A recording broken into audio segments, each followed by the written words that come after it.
આજના વાર્તા વૈભવ વિભાગમાં આપ સૌનું સ્વાગત છે. આજની વાર્તા મોટા ભાગના માણસો માન્યતાના આધાર ઉપર જ જીવે છે. મિત્રો, આ જ હેડિંગ ઉપર મેં અનેક વાર્તાઓ કીધી છે. પ્રસંગો અનેક લઉં, જુદા લઉં.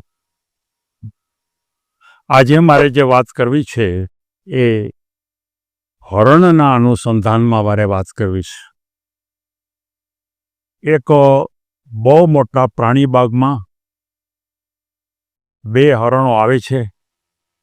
એને ફરવા માટે મોટો વિસ્તાર આપવામાં આવે છે, પણ આખરે એને બંધ તો કરવામાં જ આવે છે.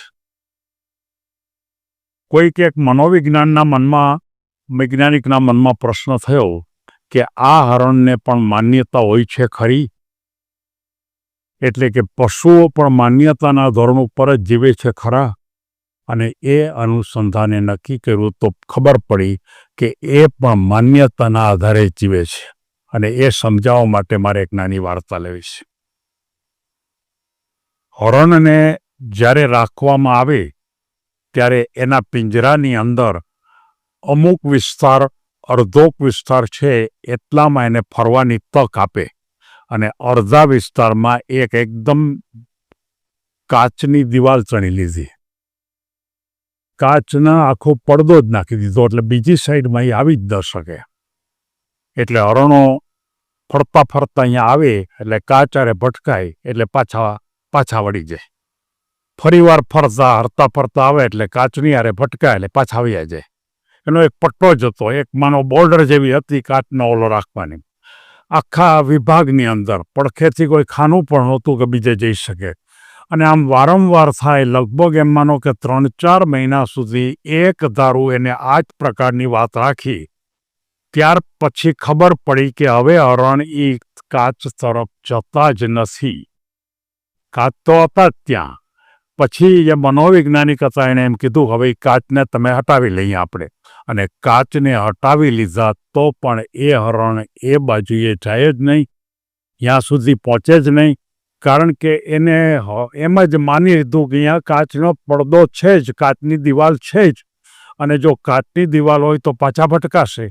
કારણ કે વારંવાર એ જગ્યાએ ભટકાણ હતા, વારંવાર એકને એક પ્રક્રિયા થઈ હતી. અને વારંવાર એકને એક પ્રક્રિયા થવાને કારણે એ સાઈડ ઉપરથી નક્કી જ કરી લીધું કે આ બોર્ડરને આપણે આગળ જઈ ન શકાય.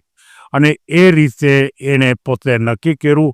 અને ખરેખર ઘણા સમય સુધી હરણ અંદર રહ્યા, પણ તેમ છતાં એ જે પટ્ટો હતો કે જ્યાં કાચની દિવાલ હતી ત્યાંથી આગળ એ વિસ્તારમાં આવે જ નહીં. હવે તો ખુલ્લો વિસ્તાર હતો, પહેલાં કાચ હતા, પણ કાચને કારણે એની પોતાની હેબિટ એવી થઈ ગઈ, માન્યતા એવી થઈ ગઈ કે અહીંથી આગળ આપણે જઈ શકતા નથી.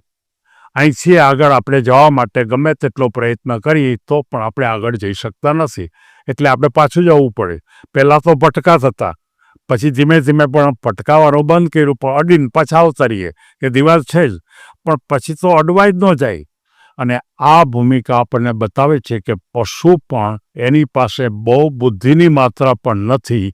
એ પણ નક્કી કરી નાખે છે કે ખરેખર આનાથી આપણે આગળ જઈ શકતા નથી. આ જ વાત માણસો પણ આ જ વાત સ્વીકારે છે.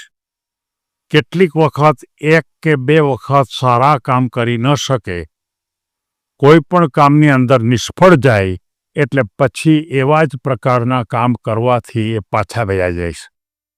કોઈ બિઝનેસ શરૂ કરે, 2 કે 3 વખત એ બિઝનેસમાં નિષ્ફળ જાય એટલે ચોથી વખત એ બિઝનેસ શરૂ જ ન કરે.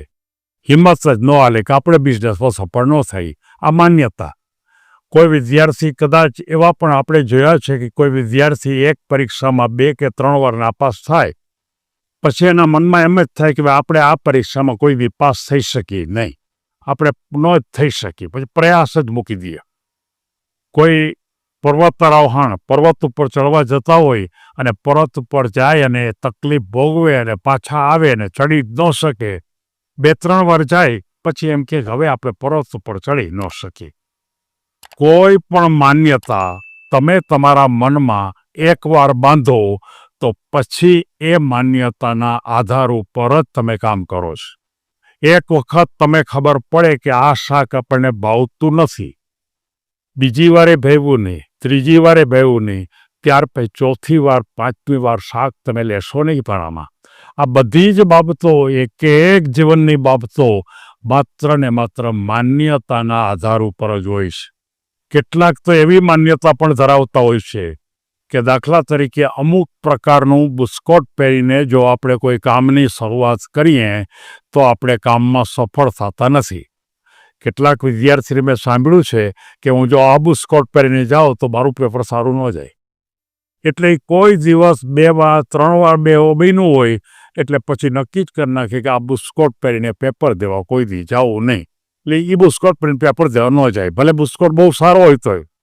હવે આવી માન્યતાની ભૂમિકા ઉપર માણસો જીવતા હોય તો મારે તો એમ કહેવું છે કે આપણે કોઈ સારી માન્યતા રાખીએ તો હું સફળ થઈશ જ, હું સફળ થઈશ જ, સફળ થઈશ જ. અને એમ તમે 4-5 વખત વધારે પ્રયત્ન કરતા જ જો. જેમાં સફળ ન થતા હોય એ પ્રયત્ન કરતા રહ્યો તો એક વખત સફળ થવાના જ. અને સફળ થશો એટલે આપોઆપ તમને એમ થશે કે હવે બીજી પણ વધારે કરવું છે, ત્રીજું પણ વધારે કરવું છે. એટલે કે આપણા પ્રયાસો નિષ્ફળ જઈએ એ ત્યાં સુધી કરવાને બદલે સફળ થાય ત્યાં સુધી જો આપણે કરીએ તો જ આપણને સફળતાની માન્યતા આવે અને આપણે જીવનમાં આગળ વધી શકીએ. સૌને ધન્યવાદ.